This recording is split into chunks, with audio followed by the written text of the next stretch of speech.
Now, that was something about the business plan. You may get more references. You may get uh, some specific section to add there. You are feel free to add there. But this is something which we discussed was a basic outline of that. Now, we are on the last slide now, and that is very critical slide, because common business plan mistakes, we should know that, and it is already from the industry what has been seen generally. So we should focus while we are doing that, and we should not do these mistakes. First is, this list could be very longer. I just listed down a couple of points what I have seen. Unrealistic financial projections. They say, na, do not do the daydreaming, okay? Be realistic. I'm using word realistic from the slide number 1. We are at the last slide now, but every time I'm using a realistic word. Your financial projection, revenue generations comes from the sales numbers, unit price, what you want to fix up, possible expenditures. Don't do discounting on expenditure if you're not confident, if you don't have pre-agreements. If a capital expenditure is to be done for 1 million, do not consider that I will negotiate, I will bring it down to 500,000. If it is not possible, do not do that kind of unrealistic projections or assumptions. Not defining the target audience. Target audience word, when the target audience word is said, it is man-to-man marking like in hockey and football. You are pretty sure that you have a target audiences in a city, in a particular town, in a particular area, in a particular lane, a particular city or a region or a state or a country, district, everything. Very clear target audience. In simple word I said, like in football and hockey player, soccer, football, hockey, you say that we do a man-to-man marking.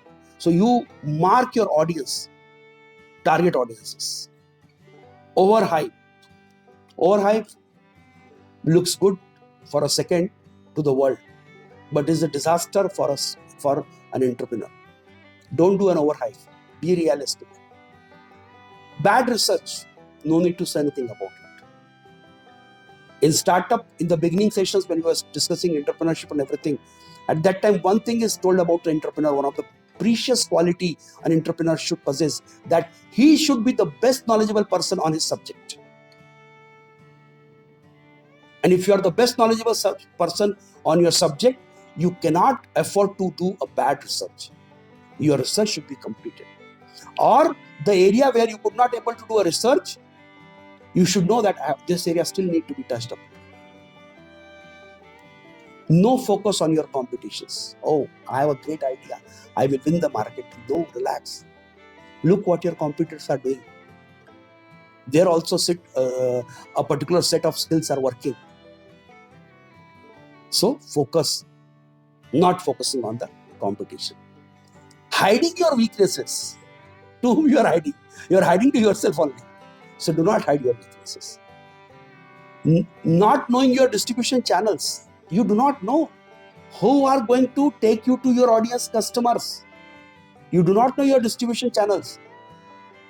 Who are the proponent supply chain management players in that region? You do not know, or you do not, because they may have a pact with your competitors and they may not allow you to roll your product on that distribution channel. See, including too much information. Okay, do not add too much unnecessary information in your business report, okay, which is of no relevance. Poor executive summary, I said in the beginning, that is like a face of your report. That will 90% cases or majority of the cases, it's not good to say percentage. What I said is wrong at my part, because unless you have a statistics from the market, you should not say that. But in majority, poor executive summary, if it is there, your investor and your stakeholders are out from your business models. So you must focus that the details which you bring in your executive summary is really good. quality, and bring the facts in clarity. Gives the confidence to the reader. It's too long, that is another mistake. Writing more pages will not fetch you 90 marks. It's not a school exam. Not backing up what you say. Yes, I said this from the slide when I'm telling this. Whatever you write, each sentence, each word, there is no anecdotes. There is nothing called I thought, I saw. Bring the documentary support. And if there are assumptions, put a list of assumptions that these are my assumptions. So you are clear what you assume.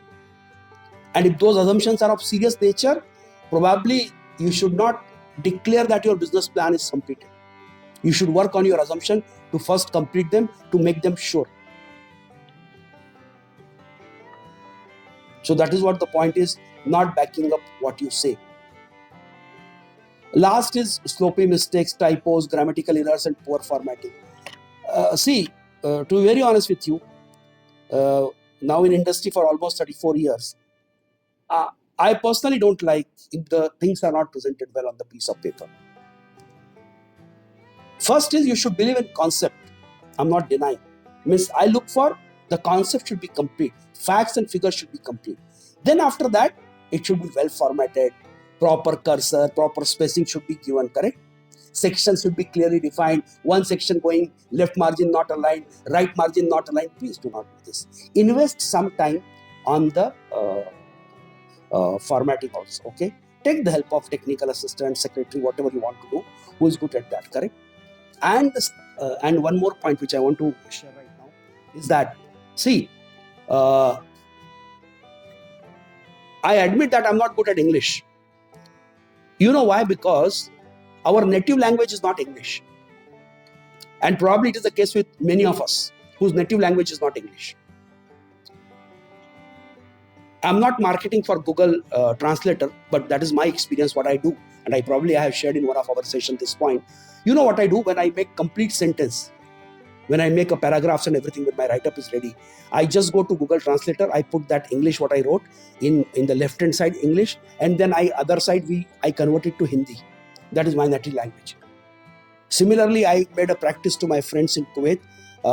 They select Arabic there and they see English to Arabic. When you read your native language, you come to know there is a gap. The sentence is not making a sense. Then you try to revise the English, and ultimately, when your native language sentence becomes okay, English is also very good. So, to avoid an error in English also, complete sentences, facts and figures, use this method also. This is very effective, which I am using. Still I am using it. And every time I find at least one correction, by the way. So it is because of that your English is not good, that our native languages are different. So it is bound to happen.